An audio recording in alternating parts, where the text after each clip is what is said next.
I took time off work to attend my brother's wedding. When I got there, I found out I wasn't even invited inside. They just wanted me to help set up. I put down the decorations, smiled, and said, "Good luck without me." They didn't even notice I was gone until it was too late. Hi Reddit. I'm 39F and, well, this is one of those stories I've sat on for a while, because for a long time I didn't really know what to make of it. I didn't want to sound petty or dramatic, or like I was blowing things out of proportion. But after a few months, and the encouragement of my husband and therapist, I've realized that no, this was actually messed up. And the people involved knew exactly what they were doing. To keep things clean, I'll change some names. My brother will be Lucas, his fiancée now wife is Chloe, and my parents are just mom and dad. You'll see soon enough why I don't feel like giving them warm nicknames. For some background, Lucas is 5 years younger than me. We were never particularly close growing up, mostly because our parents made it very clear which one of us mattered more. I was the quiet, responsible one. Good grades, part-time job in high school, never caused a fuss. But Lucas? He could do no wrong. He crashed the car? He's just a kid. It's a learning experience. I'd forget to unload the dishwasher? Why are you being lazy and disrespectful? You get the idea. Still, I tried to be a good sister. I genuinely did. I went to his sports games, helped him with homework, gave him rides before he got his license. And when he got into trouble, real trouble, I was the one who drove him to a clinic at 2 a.m. when he was too scared to tell mom and dad what was going on. But once we both hit adulthood, things changed. Or more accurately, I changed. I stopped trying so hard to be part of a family that clearly didn't value me as anything more than a support system. I moved to another city for work, got married, built a life that felt like mine. I still visited on holidays, sent cards and gifts, stayed polite, but I pulled back emotionally. And honestly, that distance saved me. So when Lucas called me one evening about 6 months ago, I was a little surprised. "Hey, just wanted to let you know Chloe and I set a date," he said. "It's gonna be in late September." "Wow, congrats," I said, meaning it. "That's exciting. Where's the venue?" He gave me the name of a charming little vineyard a few hours away. "We're doing it low-key, just family and close friends." "Sounds lovely. Let me know what dates to block off. I'll talk to my manager and get time off." "Great," he said. "We're really hoping you can come. You're important to me." That last sentence stuck with me. It felt sincere. I hadn't heard Lucas say anything like that in a long time. Maybe this wedding was going to be a step toward reconnecting. Maybe we were finally going to act like siblings again. So I arranged everything. Took 2 days off work, not easy to do in my field. Booked a room at a nearby B&B. Even spent a good chunk of change on a dress and shoes that were vineyard wedding appropriate. I didn't ask about being in the wedding party. I figured if they wanted me involved, they'd tell me. A couple of weeks before the big day, Lucas texted me and said they could really use help setting up on the morning of the wedding. "No problem," I told him. I'd be there early. So I showed up around 9 a.m., comfortable clothes on, ready to help. The vineyard was beautiful, rolling hills, white chairs, string lights already halfway hung. I saw Chloe immediately, clipboard in hand, barking orders at 2 young women who looked absolutely miserable. "Hi, Chloe," I said, walking up to her. She blinked. "Oh, you're here. Good." Then she handed me a box of centerpieces and pointed toward a barn-like structure where the reception would be. "No time to chat. We're way behind schedule." Okay, a little brisk, but I brushed it off. Weddings are stressful. Over the next hour, I was joined by a few more people, mostly Chloe's cousins, from what I gathered. I set up centerpieces, helped hang signs, moved tables, fetched water. I didn't mind until I noticed something odd. Everyone else had lanyards. Like actual printed badges with wedding party or vendor labels. They were also all chatting about the ceremony timeline, where the photographers would be stationed, who was doing what and when. No one had given me a lanyard. No one had told me where to go after setup. I chalked it up to oversight until I saw a printed guest list sitting unattended on a table next to the caterer's trays. I shouldn't have looked. I really shouldn't have looked. But something in my gut said, check it. My name wasn't on it. Not under bride's family, not under groom's family, not anywhere. I flipped it over. I checked again. Nothing. At first, I thought there must be a mistake. So I walked over to Lucas, who was standing near the main building with his groomsmen. "Hey," I said, trying to sound casual. "Just a weird question. I didn't see my name on the guest list. Is there a different copy, maybe?" He looked at me like I had asked if aliens were catering. "Oh," he said, rubbing the back of his neck. "Yeah, about that." What he said next still blows my mind. "Chloe thought it might be better if you just helped out in the morning and then headed out before the guests arrived. You know, to keep it intimate. We're really trying to keep numbers tight." I blinked. "Wait, you want me to help set up for your wedding, but not actually attend the wedding?" "Don't take it personally," he said quickly. "It's not that we didn't want you here. It's just, you know, logistics. And Chloe's family is really big." I just stood there. This wasn't an oversight.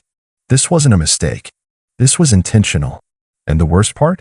He didn't even look guilty. He looked embarrassed, sure, but not sorry. I nodded slowly, handed him the little box of name cards I'd been holding, and said, as calmly as I could, "Good luck without me." Then I turned around, walked back to my rental car, and drove off. They didn't even notice I was gone. Not right away, anyway. I didn't cry on the way back to the B&B. I think my body was too stunned to allow for that yet. It was one of those quiet drives where everything feels a little off, like the air itself has a weight to it. I kept thinking about that moment when Lucas looked me in the eye and basically said I wasn't welcome, not in anger, not in some heated argument, but with that calm, almost indifferent tone that cuts so much deeper than yelling ever could. When I got back to my room, I sat on the edge of the bed for a long time. Just sat. My suitcase was still open from that morning, half unpacked, with my dress hanging from the closet door. It was a pale green number, something soft and pretty I'd picked out months ago because Chloe's email had said garden party formal. She never explicitly invited me, I realized. There was no invitation in the mail, no evite. Just that casual phone call from Lucas, followed by a text asking for help. I had filled in the blanks myself, assuming I was wanted there, because why wouldn't I be? That assumption, it turned out, was my biggest mistake. I think what hit me hardest wasn't being excluded from the ceremony itself, it was the fact that they hadn't even planned to tell me. If I hadn't seen that guest list, I would have just kept working like a fool until the other guests arrived and someone quietly asked me to leave. That thought made my stomach turn. The humiliation of it. I texted my husband, Darren, and told him briefly what happened. He'd stayed home to look after our dog and because he couldn't get the time off work. The three little dots popped up immediately, then disappeared, then reappeared. He finally responded with, "Are you okay? Want me to drive up?" I told him no, I needed time to think, and I'd call him later. But I wasn't okay. For hours I just sat there, going over every interaction I'd had with Lucas and Chloe in the past year, trying to find the moment I'd apparently become expendable. There were signs, now that I looked back. The way Chloe always referred to family, as if it didn't include me. The bridal shower I wasn't invited to. Lucas not asking me to do a reading or even stand up during the wedding, despite the fact that I literally raised him half the time when we were kids. The way our parents always dismissed my questions with vague, "Oh, we're not sure about the details yet," every time I asked what role I'd be playing in the big day. At around 3 p.m., while I was still staring out the window, there was a knock at my door. It was the elderly woman who ran the B&B, Mrs. Ellery. She was holding a small envelope. "This came for you," she said with a kindly smile. A young woman dropped it off. She didn't give her name. I thanked her and shut the door. Inside the envelope was a handwritten note. "Hi, I'm really sorry. I thought you knew. If I'd realized you weren't actually invited, I would have said something sooner. That was really unfair. You didn't deserve that. Annie." Annie was one of Chloe's cousins, I remembered. Quiet girl, maybe 22. She'd been helping hang signs with me that morning. The note was simple, but it felt like the first human thing anyone connected to that wedding had done all day. I clutched it in my hand for a while, feeling a strange swirl of anger and gratitude. Annie knew. She had seen what happened and had enough decency to say something. The question now was, what was I going to do about it? I wasn't the kind of person who liked drama. I wasn't going to crash the ceremony or throw a fit or cause a scene. That wasn't me. But something about the way they had used me, the way they had dismissed me like hired help and not a sister, it sat in my bones like ice. I pulled out my laptop. I'd seen the seating chart. I knew how the tables were arranged. I also knew something they hadn't realized in their rush to exclude me. I had done more than just hang centerpieces. I had unpacked the welcome bags for the hotel guests.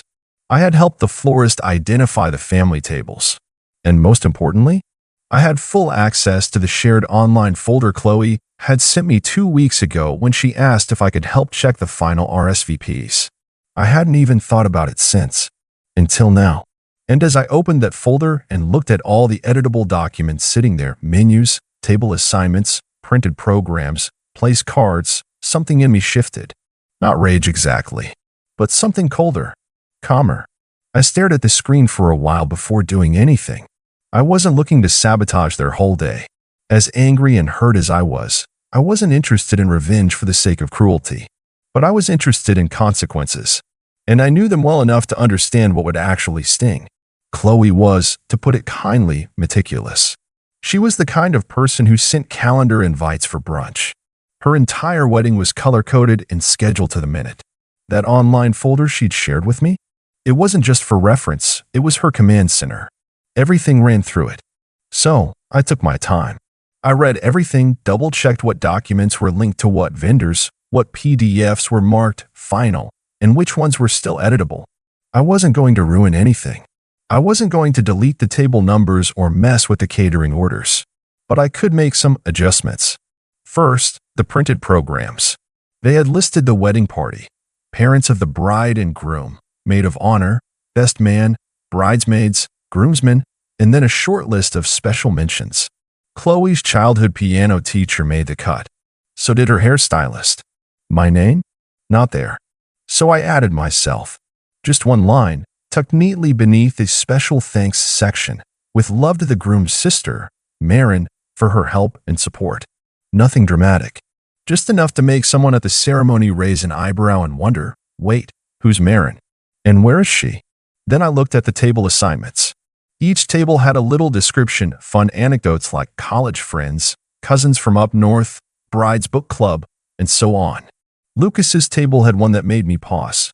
It read, Family of the groom, our most cherished. Right. I didn't delete it. I just changed it to Family of the groom, handpicked with care. Accurate, in a twisted sort of way. Next came the welcome packet they'd prepared for guests staying at the hotel. It included a QR code to access the weekend itinerary, Chloe's contact info, emergency numbers, and a little paragraph thanking everyone for joining us to celebrate this intimate gathering of our closest loved ones. Again, I didn't touch the logistics, but I edited the intro paragraph slightly. Thank you for making time to be here with us. While we wish we could celebrate with everyone who has been part of our lives, we've chosen to keep this a very intimate gathering. If someone you expected to see isn't here, please know that decisions were made with intention. That one took me a few minutes. It was subtle, but it would plant a seed. By the time I finished, it was nearly 6 p.m. The ceremony would have started by then. I imagined the rows of chairs, the delicate music playing, the string lights glowing just so. I imagined Chloe glancing at her program and seeing my name, wondering how that had slipped through. And I imagined Lucas, standing up there, smiling nervously, probably assuming I had just slunk away quietly, like always. I closed my laptop. It would have been enough to leave it at that, I think. But something still didn't sit right with me. This whole wedding had been orchestrated not just to exclude me, but to use me, to squeeze out whatever value they could, then politely escort me out the back before the real party began. So I opened my phone and scrolled through my photos. A few from earlier that morning, snapshots I'd taken while helping, thinking they might want behind-the-scenes pictures. One was of the reception space just after we'd finished hanging the garland. Another showed the welcome table, neatly arranged with guest favors and the updated programs I'd quietly adjusted. I posted 3 of them to Facebook with a short caption, "Beautiful venue." Spent the morning helping set up for my brother's big day. Wasn't invited to stay for the ceremony, but I'm sure it'll be lovely. Nothing accusatory, nothing cruel, but the message was clear. I turned off my phone after that. Didn't want to watch the comment section light up. I just sat there for a while, ate the fruit I'd stashed in my bag, and tried to let the day settle into place. But the peace didn't last long, because around 7:30, there was a knock at my door. A loud one. I walked over slowly, unsure if I was imagining it. Another knock, faster this time, followed by a voice. Marin? It's me. Open the door. Lucas. His voice wasn't angry. It wasn't even firm. If anything, he sounded confused, off balance, like something had just dawned on him, and he wasn't sure what to do with it. I didn't move. He knocked again. Marin, please. Still, I waited. Then I heard him sigh, then say something I didn't expect. I didn't know Chloe didn't invite you. I didn't answer right away. I just stood there, hand on the doorknob, listening. He didn't knock again. He didn't raise his voice or repeat himself. He just stood on the other side of that door in silence, waiting. Finally, I opened it a crack. Lucas looked off. Not angry, not sad. More like someone who'd just found a piece of a puzzle under the couch and suddenly realized the picture was different than they thought. Can I come in? He asked. I stepped aside without a word. He walked in slowly, glancing around the room like he was expecting some kind of scene, maybe me crying or packing or throwing things. But everything was tidy. Still, I'd sat with my thoughts too long to waste them on dramatic displays. Lucas sat on the small sofa by the window. I didn't join him. I stood. He looked up at me. Chloe told me you were too busy with work to be part of the ceremony. I blinked at him. What? She said you offered to help with the setup, but that you didn't want to sit through the whole wedding. That you'd leave before it started. She said you found that stuff boring. I didn't respond right away. I needed a second to process the sheer gall of it. So that was the story she told him. That I'd volunteered to help out and then, what? Casually opt out of my own brother's wedding? And he believed it. I felt something cold tighten behind my ribs. And you didn't find that strange? That I'd come all the way here, take time off work, spend money on a dress and a hotel, just to hang string lights and leave. Lucas rubbed his face, like he'd just started putting two and two together for the first time. I don't know. I guess I just assumed. You know, you don't love big events, and Chloe said you didn't want to be in the pictures. She told me not to make a big deal out of it. I stared at him, not even sure where to begin. Lucas, I said slowly, Chloe never invited me to your wedding. Not once. I thought maybe it was an oversight, or that something got lost in the mail. So I kept waiting. Then you asked me to come early to help set up, and I thought, maybe you just assumed I knew I was included. I didn't see a guest list until this morning, I added. I saw everyone's name. I wasn't on it. He looked down at his hands. She said you didn't want to come. I let out a breath through my nose. Calm. Careful. She lied. There was a long pause. Lucas looked like he wanted to argue, but couldn't quite bring himself to do it. I didn't know, he said again, softer this time. I swear I didn't know. I let the silence stretch. Let it sit there like a mirror he didn't want to look into. Finally, he asked, why didn't you say anything? I raised an eyebrow. When? During the 30 minutes I was handing out table signs and getting asked to redo the flower vases? Or maybe right before I left, when you asked me to head out quietly because guests were arriving. He winced. That part, he remembered. That part was him. She told me you'd be uncomfortable around the bigger groups, he said. That you wanted to help, but didn't want to be a guest. That's how she put it. Lucas, I said quietly, she didn't forget to include me. She planned it. Every piece of it.